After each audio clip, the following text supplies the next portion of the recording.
Grand Scribey. Now, I hope, can everyone hear me? Could someone just put the thumbs up to make sure that you hear me? Absolutely wonderful. Can I say a very warm welcome to all of you to this, which would have been our convocation in Edinburgh, where we would have liked to have shared with all of you hospitality and companionship together. During the lockdown, we've been under a variety of different activities and strained situations and different situations. But we decided that on the dates of our convocation, we would hold lectures and seminars to allow people still to participate and integrate with us. So you're most welcome indeed. I'm sitting in my home in Angus, which is in the birthplace of Scotland, just 10 miles from where the Declaration of Arbroath was signed, declaring the Scots nation. And they're all welcome to the Scottish Royal Arch meeting here today as part of our extended, not only Scottish family, but our extended Masonic family. One thing that I think that we've learned from Zoom is just how much we're able to communicate when we can't come together. And today is about communicating and sharing. And our talk today will actually help us to understand how our companions in Ireland operate their own system. And there is no stronger way of saying welcome than to mean it Masonically. But we are absolutely blessed today to have a range of eminent and committed Royal Arch Freemasons from throughout the world.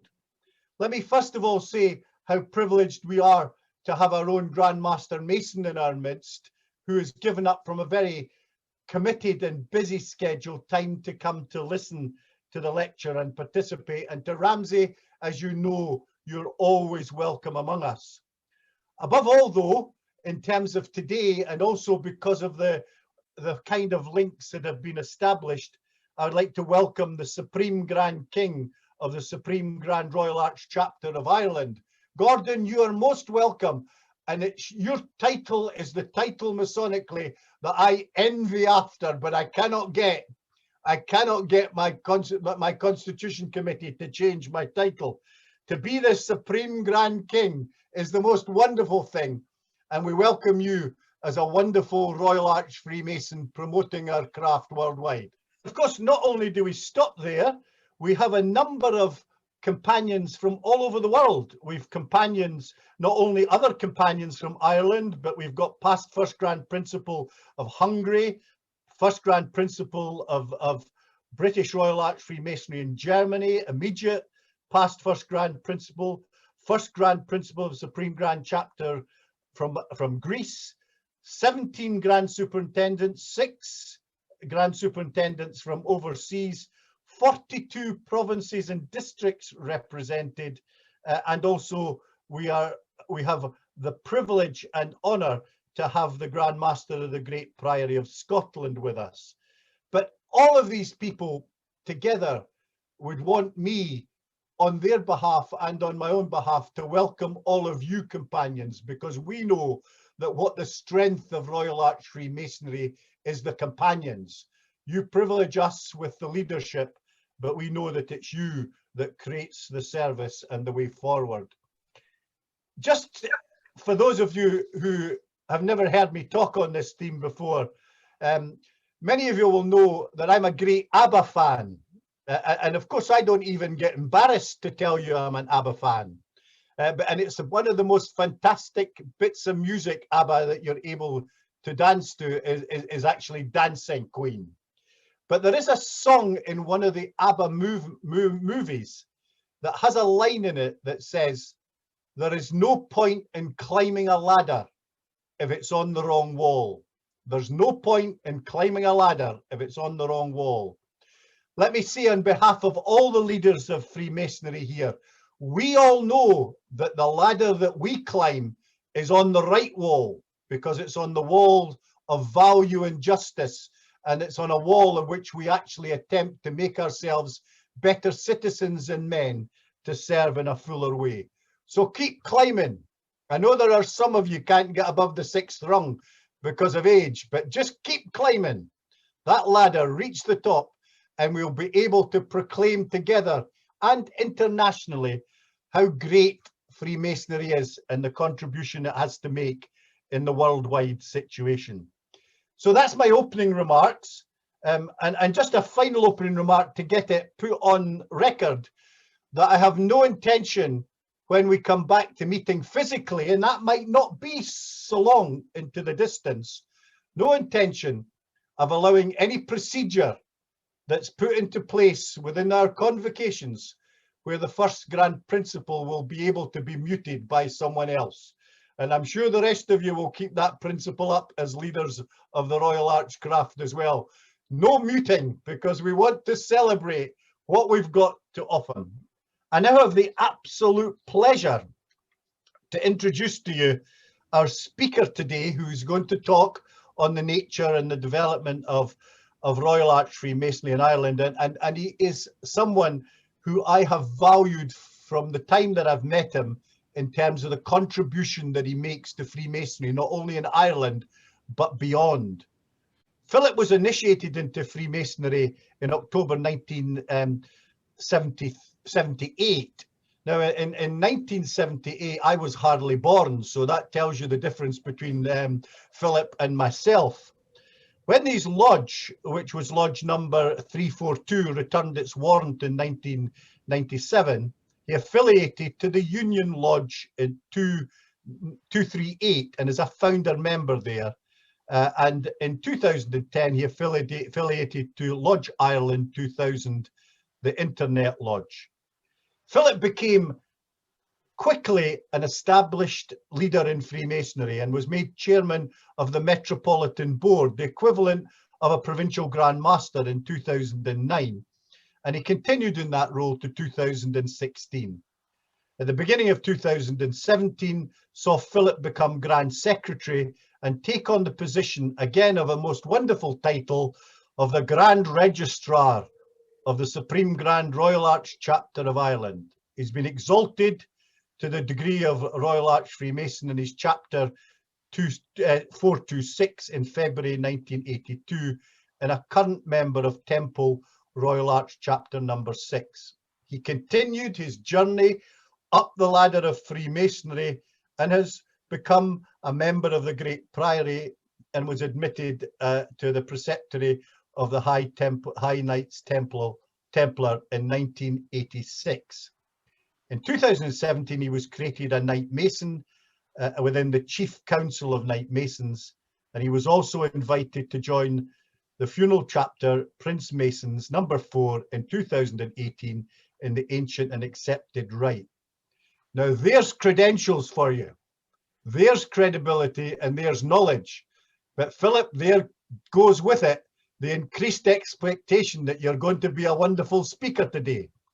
And I have absolute no doubt that you will be a wonderful speaker, not because of your credentials, but because of your personality, and actually because your commitment to Freemasonry, and you're one of the finest examples of how to live the life of a Freemason today in a modern world. And the advancements that you've made in terms of with your colleagues in Ireland have been exemplary and been a tremendous boost to see things happen for us even here in Scotland and beyond. But of course, most importantly, before I hand over to Philip, my own Supreme Committee agenda on the 14th of July 2020 has the minute to appoint the Right Eminent Companion Philip A.J. Daly, a representative in the Supreme Grand Royal Arch Chapter of Ireland. And we cannot be more proud to have you, Philip, as our representative in that august body, along with the companionship and friendship that's developed between us. So you're most welcome, and I'm looking forward to your talk. And I'm now going to hand it over to you to deliver the talk to our convocation. Thank you, companions. Thank you for the wonderful introduction. I'm not quite sure who you're talking about, but I'll accept the accolades for the moment. Companions, to continue the ABBA theme, I hope I don't meet my Waterloo today. Most excellent companion, the Reverend Canon Joseph Morrow. The most excellent first Grand King, Ups Principal at the Supreme Grand Royal Arch Chapter of Scotland. Most excellent companion, Gordon Leatham. Most excellent and Supreme Grand King at the Supreme Grand Royal Arch Chapter of Ireland. Most worshipful Brother Ramsay McGee, the Grand Master Mason at the Grand Lodge of Scotland. There are many distinguished companions present from some 25 countries, and I would ask you to forgive me if I do not mention you all by name. However, there is one I need to mention, and that is most excellent companion John Shiny McKinnon, the most excellent first Grand Principal at the Supreme Grand Chapter of Royal Arch Masons in Germany. As a result of Ireland beating Scotland in the Rugby Six Nations competition, I am assured a bottle of gin delivered to my office compliments of Shiny. I dread the day Scotland beat Ireland.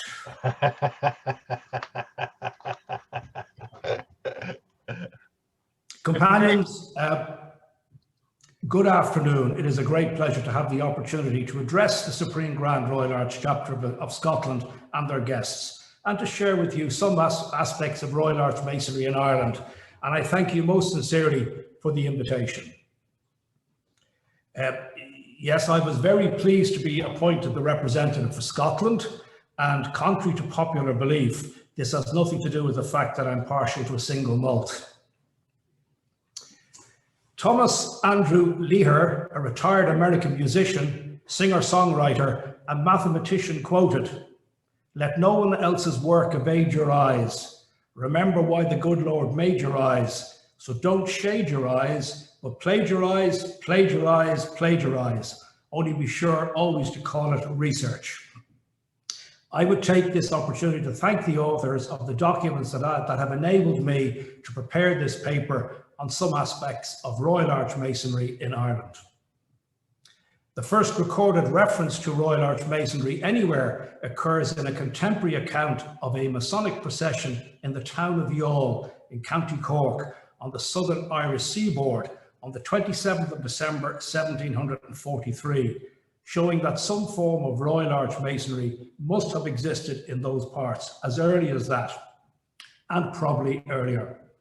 The account states that the first salutation on the quay of Youghal was their coming out of their lodge chamber with the ships firing their guns with the colours flying. The fourth item in the procession is recorded as the Royal Arch carried by two excellent masons.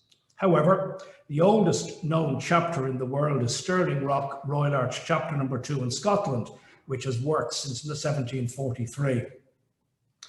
As for the degree of Royal Arch Mason, Turnbull and Denslow contend that it was the most widely known and talked about degree in the Masonic system, because it has been part of the third degree until the formation of the United Grand Lodge of England. Although glimpses of Royal Arch Masonry vocabulary appear in Masonic literature from the 1720s, the first verifiable appearance of Royal Arch Masonry is in Ireland in the 1740s. The degree is also mentioned disapprovingly in D'Assigny's A Series and Impartial Inquiry into the Cause of the Present Decay of Freemasonry in the Kingdom of Ireland, published in Dublin in 1744. And separate notes in his work indicate that the rite was practiced in Dublin, London, and York, and described it as an organised body of men who have passed the chair. In 1749, the Grand Lodge of Ireland issued warrants to lodges 190 and 198 to establish Royal Arch lodges. From Ireland, the Royal Arch spread to England, where it fueled the rivalry between the two craft Grand Lodges in existence at that time. In 1717, the original Premier Grand Lodge of England had been formed in London to govern craft Freemasonry and was craft Freemasonry in England. And from 1751, its claim to represent the whole of English craft Freemasonry was contested by the ancient Grand Lodge of England. In the ensuing debate, the newer Grand Lodge became known as the Ancients, while the older was referred to as the Moderns. In 1746, Lawrence Dermot, an Irishman I might add, later the Grand Secretary of the Ancients, had been accepted into the Royal Arch chapter in Dublin, which at that time was only open to those who had previously served as master of a craft lodge. He regarded the Royal Arch as the 4th degree in craft masonry. Under his influence, the ancients championed the Royal Arch degree in England, while it was met with hostility in the moderns. At the beginning of the 19th century, when the ancients and the moderns moved from rivalry towards union, the role and purpose of Royal Arch became a sticking point. The ancients viewed the Royal Arch as the 4th degree of craft masonry and worked it as part of the craft ceremonies, while the moderns held that craft Freemasonry consisted of 3 degrees only, and that the Royal Arch was at the most an extension to the 3rd Master Mason's degree, which was to be administered separately. When the ancients and moderns merged in 1813 to form the United Grand Lodge of England, this was probably only after reaching a compromise on the role and purpose of Royal Arch Masonry. After the union, the Supreme Order of the Holy Royal Arch will be fully recognised by the United Grand Lodge, but became a separate order with all craft lodges permitted to work the ceremony. In 1823, the United Grand Lodge of England allowed Master Masons to join Holy Royal Arch chapters without having previously passed the chair of a craft lodge. In Freemasonry in Scotland, a candidate for Royal Arch must also be a Marked Master Mason, a degree which can be conferred within a Royal Arch chapter if required. The Supreme Grand Royal Arch Chapter of Ireland was constituted as such by the unanimous decision of the companions attending a convocation in Dublin held on June the 11th, 1829. An extract from the minutes on the occasion read as follows: Grand Convocation of Royal Arch Masons, Dublin, June the 11th, 1829. A grand convocation of representatives and proxies of Royal Arch chapters being assembled in the Grand Lodge rooms, according to notice, His Grace the Duke of Leinster, Grand Master, Companion John Norman, Deputy Grand Master, and Companion William White No. 6 as Grand Principals. The chapter being opened, the members and proxies being recognised and their powers verified, Companion John Fowler stated to the chapter the objects of the preparatory convocation and the intention and views of these Royal Arch Masons who, with the sanction of His Grace the Duke of Leinster, had contributed to forward the present undertaking. After which it was moved by companions the Reverend John Armstrong Coughlin and seconded by Companion John Norman, that this assembly, consisting of the representatives and proxies of 53 chapters of Royal Arch Masons, convoked by the direction and under the sanction of His Grace the Duke of Leinster, do hereby declare and constitute themselves the Grand and Supreme Royal Arch Chapter of Ireland, which motion being put was carried unanimously. Every serious Master Mason aspires to attain the summit of ancient craft masonry, but there comes a time to every deep-thinking brother when he realizes that he has not reached the summit in one important aspect, that he is not yet in possession of the ultimate information, and he is likely to feel some disappointment that he has been left with a substitute for it. What he does not realize is that the key to his aspiration is near at hand in the Royal Arch degree. Without the Royal Arch degree, the Master Mason degree is a tale partly told, without a satisfactory conclusion. This is made clear in the declaration to which the 3 original Grand Lodges mutually subscribed in 1814, when the resolution of the Grand Lodge of Ireland, dated the 1st of December of that year, declared and pronounced that pure ancient masonry consists of 3 degrees and no more, those of the entered apprentice, the fellow craft, and Master Mason, including the Supreme Chapter of the Holy Royal Arch.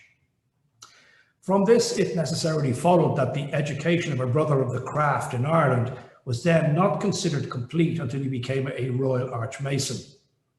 When the Grand Chapter came into being in 1829, it was with the Grand Lodge's blessing and approval, but it does seem odd that it was not until 1931, 102 years later, that Grand Lodge, in response to a memorial supplicating it to recognise the Royal Arch degrees, formally added this new law: pure ancient masonry consists of the following degrees and no others: the entered apprentice, the fellow craft, the Master Mason, and the installed Master. But the degrees of Royal Arch and Marked Master Mason shall also be recognised, so long as the Supreme Grand Royal Arch Chapter of Ireland shall work only those 2 degrees in the form in which they are worked at the passing of this law. The central esoteric theme of the entire system of symbolic Freemasonry became the loss and the recovery of the word, symbolizing death and resurrection, the ending of the present and the beginning of the future life. The word is the focal point around which the entire system of Masonic symbolism must revolve. No event in the history of speculative Freemasonry has had so great an influence upon its development as a system of symbolism as the emergence of the Royal Arch degree and its discovery and recovery of what had been lost. To complete the symbolism of Freemasonry, the word must be recovered. Hence the necessity for the Royal Arch drama. In Royal Arch Masonry is found the essential symbolism and philosophy required by a Master Mason to understand fully that which he has already received only in part. The Royal Arch degree is the culmination of ancient craft masonry, for in it is found that which was lost. The word for which a substitute only is given in the Master Mason degree, thereby providing the sole legitimate and historically true completion of the craft story. Turnbull and Denslow state unequivocally that it is to the Irish that credit must be paid for the popularity of the Royal Arch degree, but we find our Irish companions using a ritual which is entirely different in character from that used in other places of the world. We find them repairing rather than rebuilding the temple. The Irish ritual for the degree is founded upon material appearing in the second book of Kings, chapter 22, and the second book of Chronicles, chapter 34, in the 18th year of the reign of King Josiah, when he had purged the land of idolatry and the worship of false gods, which had been practiced under his grandfather Manasseh and his father Amon. For in the words of the beautiful ritual of the degree of Herodom of Kilwinning, this was yet another of the diverse occasions when the Israelites proved unfaithful to their God. After the death of King Solomon, the people frequently lapsed into gross idolatry, and during the reign of Manasseh and his son Amon, so gross was the lust and so complete was the darkness that the knowledge of the very existence of the book of the law was lost, and Josiah, their successor, reigned for a period of 18 years before he saw a copy of it. Josiah, however, was a great and good prince who piously undertook the repair of the temple, which had been allowed to fall into ruinous condition and had become defiled by idolatrous observances. King Josiah set about the repair of the temple, and during the course of which a secret vault was discovered and its contents were found to discover amongst other items the insignia of the three Grand Masters, a copy of the book of the law of the Lord given by Moses. This book of the law was taken by Hilkiah, the high priest, who was directing operations, to Shaphan, the scribe, who read it to the king. Only at this point did King Josiah realize the full extent of the transgressions of his people, and he consulted a prophetess as to what penalty might be expected. Fortunately for him personally, the prognosis was favorable on account of his worthy deeds and motives. In our Royal Arch degree, the first portion, which comprises the passing of the veils prior to 1864, represented various degrees which were at that time conferred between the degrees of Master Mason and Royal Arch Mason. In the year 1864, they were merged into the degree of the Royal Arch, and at this part of the ceremony is known as the passing of the veils. The only intervening degree which we now confer is the degree of Mark Master Mason. The colour of the first veil is blue, the colour of craft masonry donating universal friendship. The third veil is scarlet, the colour of Royal Arch Masonry, and donates fervency and zeal. The intervening veil is purple, a mixture of blue and scarlet, donating universal concord, and is significant of the transition between blue or craft masonry and scarlet or Royal Arch Masonry. From the colour of our regalia, similar to my tie, you will see that crimson is the colour by which we designate this degree.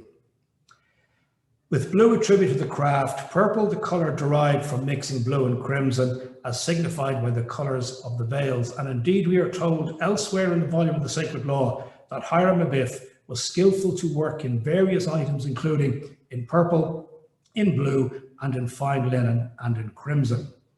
In the next portion of the degree, the candidate or candidates, up to 3 at a time, enact the role of workmen engaged in the work of repairing the temple, who discover a flagstone which, when prized up, reveals a hidden vault into which one of them descends and finds, amongst other things, other items, on a raised pedestal, the copy of the sacred law, which as modern times by extension is represented by the volume of the sacred law. Our salute is taken from the workman's descent into the vault, which is supposed to have been at noon, with the sun shining vertically into the vault. The workman raised his left hand to screen his eyes from the glare and to hold onto his lifeline. This supposes Jerusalem to be on or south of the Tropic of Cancer, but as Jerusalem is almost 32 degrees north of the equator and the Tropic of Cancer is some degrees less, the sun could not have shone vertically into the vault, even at noon on Midsummer's Day.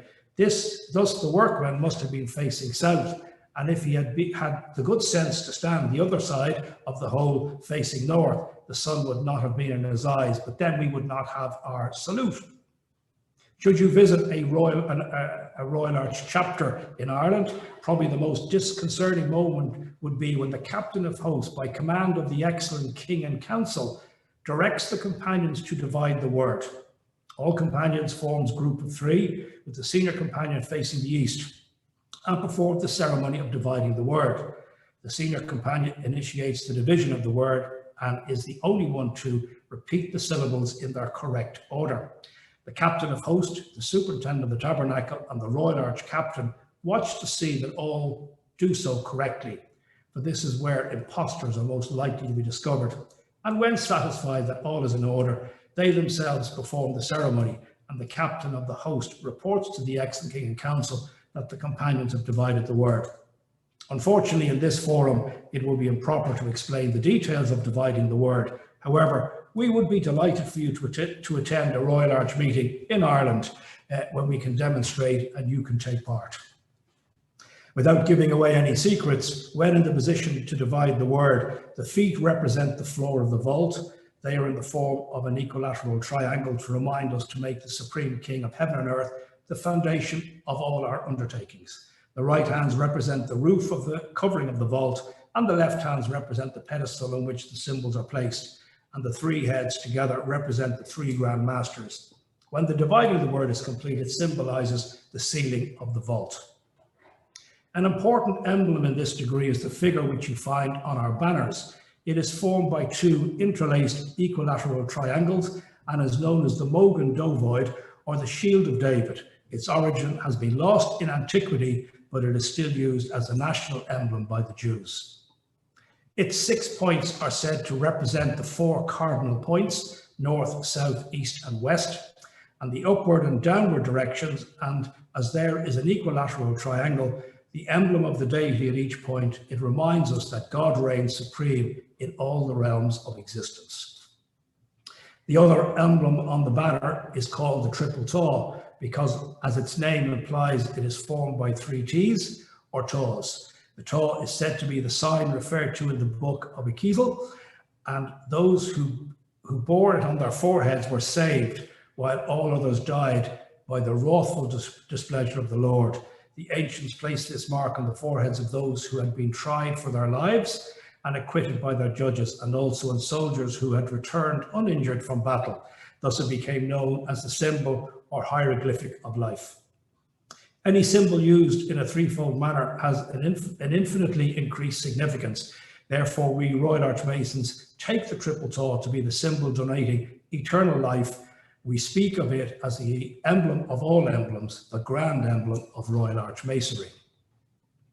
During the repair of the temple, the secret vault was discovered, and its contents, having been brought to King Josiah, were found to consist of insignia of the 3 Grand Masters, some coins of Israel and Tyre, a medal bearing at the builder's mark, a triangular plate of gold, a cubical stone, and a copy of the sacred law. For greater security and better preservation, they were placed on a pedestal raised a few feet above the ground, and the explanation which we as Royal Arch Masons give to these symbols is as follows.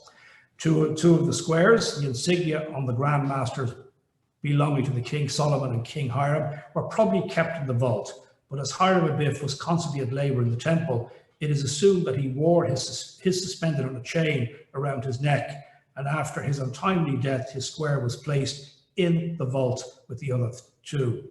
The coins of Israel and Tyre, together with the builder's medal, were probably placed there for the same reason that we now deposit coins of the realm in the foundation of some of our public buildings today, as a record of the date that they were erected. The resplendent gold plate bore on it the sacred name referred to as the Tetragrammaton, because it consisted of 4 Hebrew characters or letters. This was the name of God revealed to Moses by the Lord himself, and was held in awe and veneration by the Jews. The brightness of this plate is typical of light, and the sacred name engraved thereon the truth, the object of the Masonic research and the reward of Masonic labor. It was in the form of an equilateral triangle, because that figure was almost amongst ancient nations, and it is amongst us emblematical of the deity, and that is the reason why one is told in the mark degree, or the mark master mason degree, that one cannot adopt an equilateral triangle as one's mark. The cubical stone had sculptured on it the initial letters of the names by which the Supreme Being was known in the languages of 3 of the leading nations of antiquity, namely the SGRAC, Chaldean, and the Egyptian.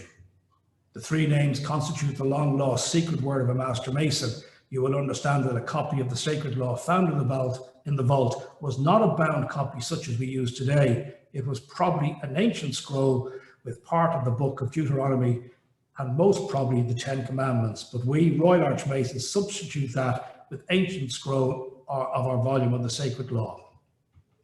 As stated earlier, the Supreme Grand Royal Arch Chapter of Ireland was founded in 1829 and has gone through a number of changes since then. But the structure we have today is basically that which emerged in the early 1860s, when through previously working the Josiah legend, for the first time the king became the principal officer and the high priest and the chief scribe, comprising in that order of seniority the other members of the council. Incidentally, the Zerubbabel legend is not missing from Irish Masonry, as it forms the basis of the Red Cross degrees, which are governed by the Grand Council of Knight Masons, offering a breadth of chivalric masonry on request to all craft and Royal Arch Masons and not solely to Christians. Members of councils of Knight Masons are referred to as Sir Knights. As mentioned earlier, Irish Royal Arch Masonry incorporates and controls the mark degrees by the ingenious assumption of having a Mark Lodge attached to every Royal Arch chapter. We have therefore no Mark Grand Lodge or Mark Grand Officers, and when we visit a Mark Grand Lodge, we must do so as Grand Chapter Officers, being deemed to have equivalent status in both degrees. When therefore a candidate is elected to a Royal Arch chapter, he is at first advanced to the degree of Mark Master Mason in the Mark Lodge, which only opens to advance a candidate or to install the Very Worshipful Master and his officers. The minutes of such meetings are read in the subsequent Royal Arch chapter convocation. An English Royal Arch Mason who affiliates to an Irish chapter and who is not a member of a Mark Lodge must immediately be advanced to that degree, and if he is a Pass Z, he can receive the degree of Very Worshipful Master by dispensation, by standing in at the next installation of a Very Worshipful Master. As such, the officers of the Mark Lodge are not elected, but take their place in the corresponding offices to which they are elected in the Royal Arch chapter.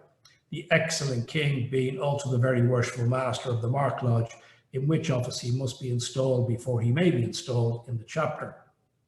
Whilst Grand Lodge recognises the degree of Royal Arch and Mark Master Mason, so long as the Supreme Grand Royal Arch Chapter of Ireland shall work only those 2 degrees in the form in which they are worked. Supreme Grand Chapter is a self-governing and regulated body, and unlike the situation within other constitutions, the Grand Master and other Grand Lodge officers have no statutory position in Grand Chapter. The Grand King is elected annually, generally for as long as he is prepared to remain in office, and the Grand High Priest and Chief Scribe attain their ranks over a 6-year period of progressive office, having started on the ladder as a Grand Chapter Standard Bearer and Grand Janitor, which is similar to an Inner Guard. The only Grand Office common to both Grand Lodge and Grand Chapter is the Grand Secretary, who is also the Grand Registrar in the Royal Arch. Grand Scribee in other constitutions, and this is for administration and cost effectiveness. Supreme Grand Chapter therefore has the regulating of in fact 6 degrees, being those of the Mark Master Mason, the Very Worshipful Master in the Mark Lodge, and the Royal Arch, the Chief Scribe, the High Priest, and the Excellent King in the Royal Arch Chapter. In order to qualify for the degree of Chief Scribe, the first of the council degrees, a Royal Arch Mason must be an actual or past master of the craft at the time of his election, not his installation. I understand that that is not a requirement in your constitution, which will mean that some of your principals will not be in a position to attend the installation of offices of an Irish Royal Arch chapter. Nonetheless, despite the many differences in our Royal Arch chronology, working and terminology, there is a very much a common thread running through our thoughts and ideas. Diversity of approach only adds to the interest and reinforces the theme. We both have a common goal and similar achievement, the search for the eventual discovery and restoration of that which was lost. Companions, thank you for your attention. I trust I've given you a brief insight to Royal Arch Masonry in Ireland.